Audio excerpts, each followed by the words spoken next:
Today's show is all about eating your greens in delicious ways. Are you challenged, like most, when it comes to cooking greens? Well, I have some really delicious recipes that will change all of that. One of the first leafy vegetables to appear in the garden each spring is bright green sorrel. It has a zesty tang. It makes a wonderful cream soup. I'm going to also show you a lemony Parmesan pasta, which is tossed with tart dandelion greens, frisée, and grilled sardines. Then a rustic Swiss chard frittata with slow roasted cherry tomatoes and feta cheese, a recipe that should be on everyone's list of brunch favorites. And for a modern interpretation of everyone's favorite salad, a flavor-packed kale Caesar salad. Finally, delicious spicy escarole with fennel, oregano, and crushed red pepper flakes that you'll be tempted to pair with all your favorite dishes.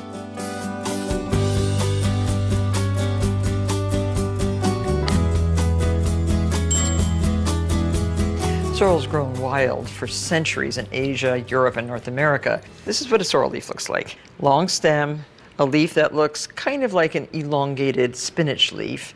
It's easily transformed into a delicious cream soup served hot or cold. We've washed all the leaves. You need about 3 cups for this particular recipe. Remove the stems and cut into half-inch pieces. Generally, cream soups in France are based on a bechamel sauce, but today we're using a velouté, which is based on a stock. We're using a chicken stock. My mother often made sorrel soup because we all love the sour taste. Sorrel is a hardy perennial herb. It belongs to the buckwheat family. Very high in vitamin A, contains some calcium, phosphorus, potassium, magnesium, and vitamin C. So it fulfills a lot of our vegetable requirements. To make the soup, melt 3 tablespoons of unsalted butter and sauté 1/3 cup of finely minced white onion. You could also use a shallot. So let that saute just until the onions are translucent. It'll take 6 to 8 minutes or so. While these are sauteing, you can do one more thing that you need for this particular cream soup. We need 2 large egg yolks. So separate the whites from the yolks, and you mix the egg yolks with 3/4 cup of heavy cream. And you can just do that in a little bowl with a fork. This is what makes the soup really good. Get those egg yolks really well mixed with the cream. Add your sorrel leaves right to the onions. 3 cups. You can immediately smell that delicious sourness that sorrel emits as it cooks. And as the sorrel's cooking, add a 1/2 teaspoon of coarse salt. Where's the sorrel? It cooks way down. And now just sprinkle 2 tablespoons of all-purpose flour over your sorrel leaves and cook. This is sort of like the beginning of a bechamel. Now 6 cups of hot chicken stock. This ladle, pre-measured, is 1 cup or 8 ounces. Someday when you're home on a weekend, make some stock. Keep it in quart containers so that you have exactly what you need when you want to make a really great soup like this. Now bring this to a simmer, and then we're going to create the liaison. Here's our eggs and cream, and now with a whisk. This is very, very hot, so very carefully add 1 cup to your cream and egg. And very slowly add your cream, stock, and egg yolk mixture. And that is the liaison. In cooking, a liaison is a thickening agent for soup, sauces, and other mixtures. So that's it. This is our soup. I would add a little bit of black pepper. You'll taste it as it cools for salt. And then right before serving, incorporate about 1.5 tablespoons of butter into the hot soup. This adds just another little dimension of flavor. If you're planning to serve the soup cold, you don't have to add the butter. So now just ladle into your serving bowl. And you see it's thin, but it has texture. And it has really unusually good taste. So that's your hot sorrel soup. I like a sprinkling of spring chervil and a little tiny dollop of creme fraiche. That is a beautiful soup of sorrel. Now, if you want to serve it cold, chill overnight. You can put it in a pitcher like this for easy serving. And this too can have a sprinkling of chervil and a dollop of creme fraiche. There you have 2 services, 1 soup. If you haven't tried sorrel, I suggest that you give it a try.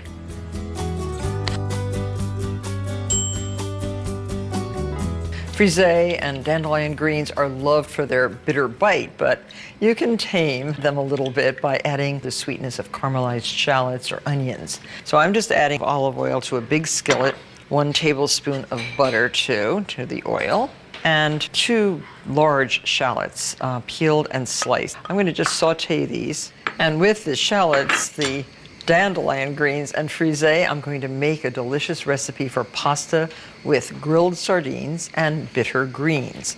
Dandelion greens. You can buy them in the marketplace, and you can actually pick them too. Wash them, dry them, and cut them into 3/4 to 1 inch pieces.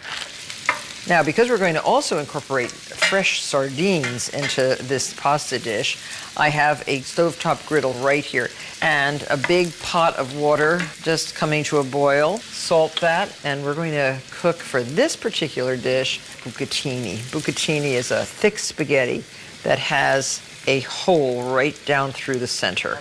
The fine hole in the center of the bucatini prevents the outside from overcooking before the inside is al dente. So here we have our beautiful shallots cooked to perfection. Now add your greens. Start with the stems. They're a little heavier and coarser, you can see. And then you'll add the more tender tops of the leaves. Oh, I better get that bucatini in. So now the frisee. This is 2 nice heads of frisee cut into pieces. You can sprinkle the greens with salt, some pepper, and a nice pinch of chili flakes. Let that cook. And now the sardines.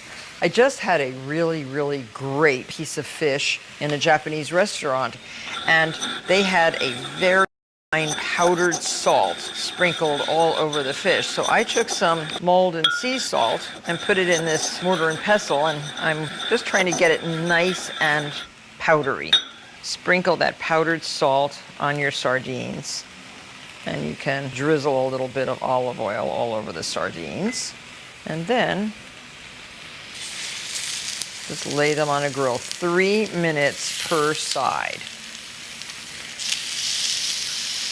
So now that the greens are wilted, add 2 cups of chicken stock, and that will cook the greens even more tenderly, and you'll love the taste. So let that cook. So these are done and ready to fillet. Sardines provide omega-3 fats, and as small vegetarian fish, they contain fewer contaminants than those bigger fish like the swordfish and the tuna. So they are, when they're in season, you should grab them. Oh, the pasta is done, so it's time to put that into the colander. Reserve about a cup of the pasta water. So to take the backbone out of the sardine, cut down the back through the skin like this, and just lift the whole side off the bone, just like that. And then lift the head and just loosen the bones from the rest of the fish, and just pick it up like that. There. Now dump your cooked pasta right into the greens. So beautiful.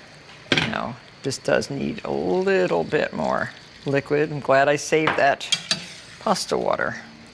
This is a dish that you're going to make this Friday night. You are.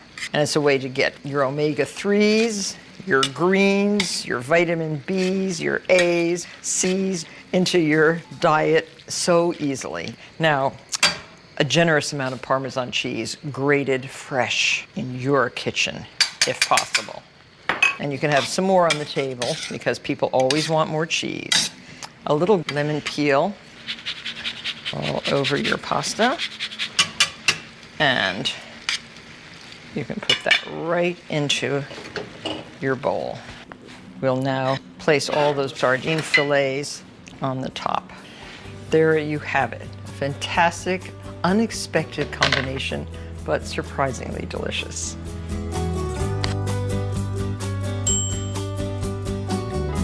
Swiss chard has large green leaves, sometimes ribbed with red, sometimes with orange, yellow, rainbow chard it's called. Very, very delicious summer vegetable.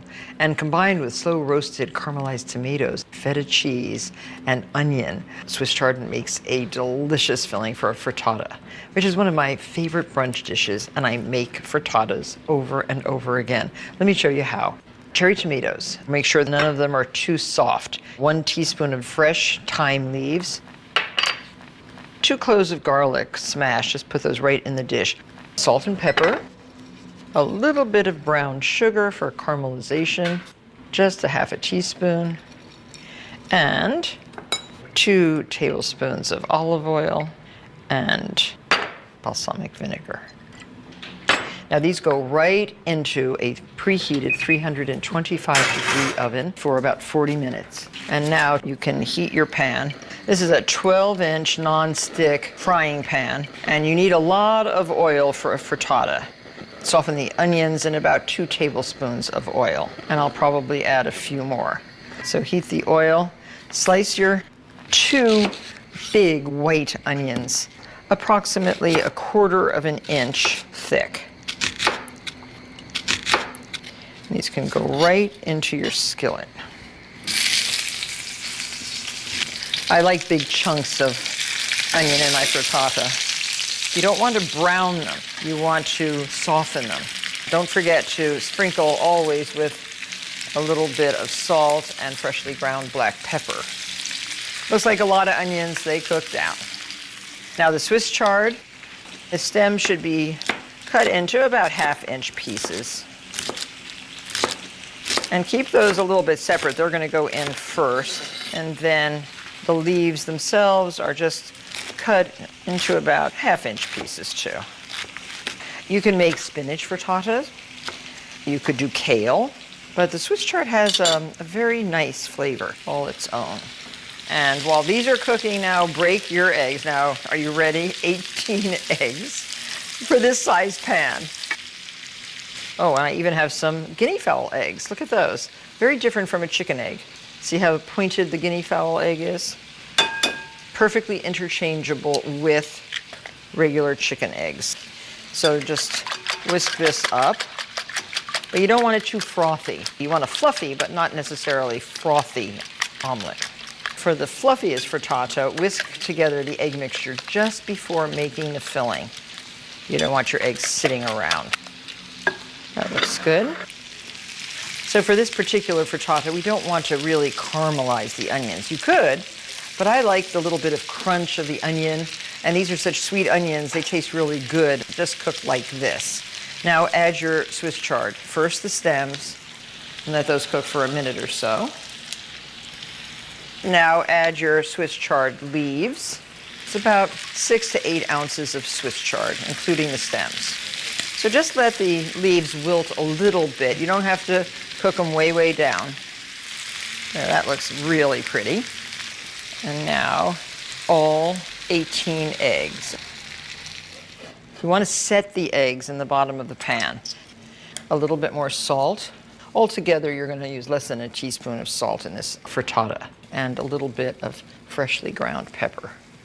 And you can take a rubber spatula, just pull the edge of the frittata away from the pan, so a little bit more of the egg goes down the sides.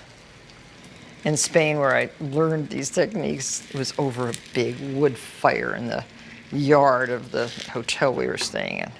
Oh, so delicious. That looks very, very good. Now, place your tomatoes right into the egg. These are the cooked tomatoes. You want these everywhere, so that every slice will have some tomato in it. And the feta cheese. And I'm using about 3/4 of a cup of feta cheese. Let that cook a little bit. Your oven is preheated to 425 degrees. And you're going to put this right in. That's going to take 15 to 20 minutes to cook. Yummy, yummy, yummy. That is a frittata. colorful and extra tasty. Now, frittatas can be served hot, right out of the oven, warm, or at room temperature. A lot of people even like them cold. Now, take a sharp knife and cut into wedges and serve. Oh, doesn't that look really good? So you can serve this for breakfast, lunch, dinner, any time of day or night. Frittata will be welcome in your kitchen.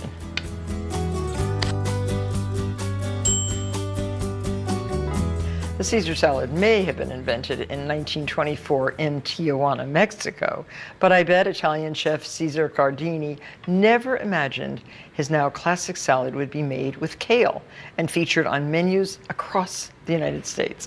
One of the heartiest members of the cabbage family, beautiful kale, has a pungent flavor, leaves that take well to hefty dressings, and just an ideal choice for Caesar salad, I think. So this is an Italian kale, and one of the important features of a Caesar salad, of course, are the croutons. So I like to make brioche croutons, and I take the crusts off brioche. This is sliced brioche bread, and just cut your bread 1/4 inch thick and into 1/4 inch cubes. Heat some olive oil in a pan. This is what we're going to saute the croutons in. And to cut the croutons, use a serrated knife because you don't want to tear the bread. There. Do a few at a time just to start.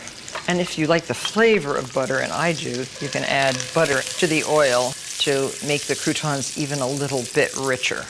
A little bit of salt and pepper. Some people put a little bit of cayenne pepper in their croutons. Make them even a little spicy. But look how pretty they look. They toast very, very quickly. Don't leave the stove to answer the telephone, and don't go to your door while you're toasting, because these really go fast. So once you have your croutons, it's time to make the salad. And the first thing we do when we make a Caesar salad is the dressing. And the basis for the dressing, even if you don't like them, anchovies. Anchovies come either in oil or packed in salt, like this. If you buy the salt-packed anchovy, soak it in water, each fillet, for approximately an hour to get rid of a lot of that salt. You can take the bone out and you're left with a nice little fillet like this. So 4 fillets of anchovy right into your salad bowl. The dressing is really delicious when made fresh at home. 2 cloves of peeled garlic, and I'm using a wooden salad bowl, which is a typical way to make this dressing and the salad itself. You can also substitute 2 teaspoons of anchovy paste for the 4 little fillets of anchovy. So crush the garlic, and I find that you can use forks, but a muddler like this works really well. Crush the garlic with the anchovies, make a paste. So once you mash the garlic cloves with the anchovy, add the juice of 1 lemon, and these little hand juicers are fantastic for this. It gets every bit of juice out of a lemon. The story goes, Signor Cardini made this right at tableside. He had very few things to make a salad with, and he made a little theater of it.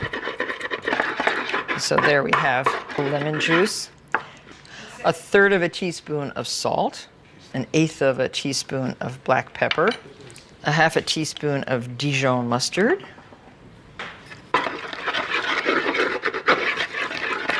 so that looks good. And now your egg yolk. Don't forget your egg yolk. Plop into the bowl. This adds the creaminess to your dressing. And now you can add your oil, a little bit at a time.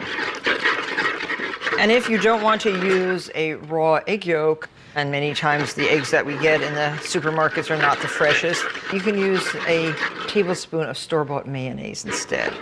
So now the rest of your oil. And now I think it's time for me to change from the muddler to a spoon and get this all incorporated.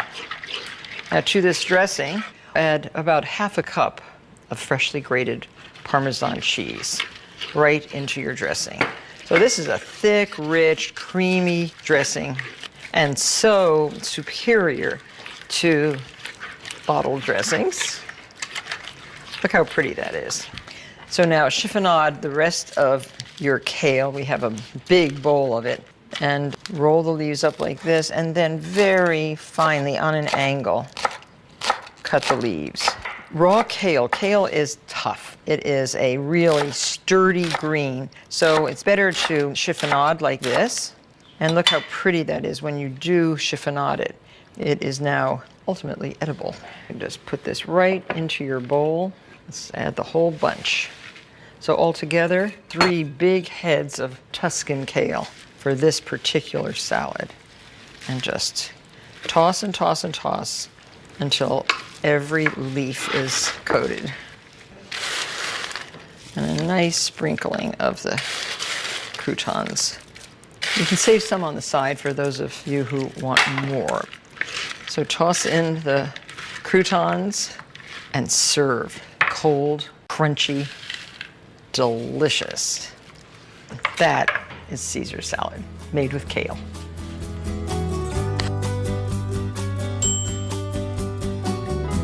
So if you're looking for another way to induce your family to eat greens, how about just sauteing greens in a little bit of oil with garlic, onions, fennel, myriad vegetables. Grapeseed oil is a very nice flavorless way to cook. Use a tablespoon of this enhanced with 1 tablespoon of butter in a big skillet. And we're going to be cooking escarole. Escarole is a bitter green lettuce. It's a member of the chicory family. This is 1 head of escarole. And to the butter and oil, 2 cloves of garlic peeled and sliced, and a large red onion peeled and thinly sliced. As soon as this cooks a little bit, we're going to add a bulb of fennel, a little pinch of red pepper flakes. So now the onions are starting to exude their moisture. Add your fennel. This is 1 large fennel bulb.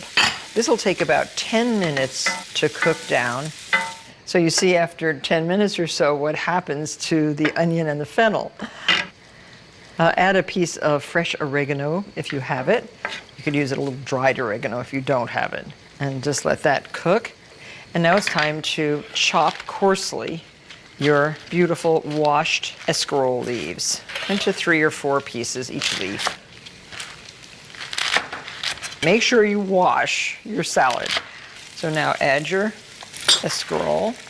So you can see there's a little bit of moisture on the leaves. We're not going to add any water. Stir this a little bit. It wilts down really fast. Now a little pinch of salt. If you want to speed up the process, you can cover. Keep it on low. The whole cooking process just takes a couple of minutes. When that's done, it will be tender, tasty, pretty, and a great side dish to sauteed fish, a piece of grilled chicken, a lamb chop. So doesn't that look utterly delicious? Certain to become a new way for you to cook your greens. Thanks so much for watching today's show, and I'll see you on the next episode of Cooking School. Who knows what we'll dream up. Remove the stems from a bunch of washed kale and tear into pieces. Drizzle with 2 tablespoons of olive oil and 1 tablespoon of lemon juice. Sprinkle with a 1/4 cup sesame seeds and season with coarse salt. Toss to coat. Transfer to a baking sheet. Bake at 200 degrees for 30 minutes. Flip the kale leaves. Bake until the kale is dry and crisp, about 20 minutes more. Let it cool. Enjoy.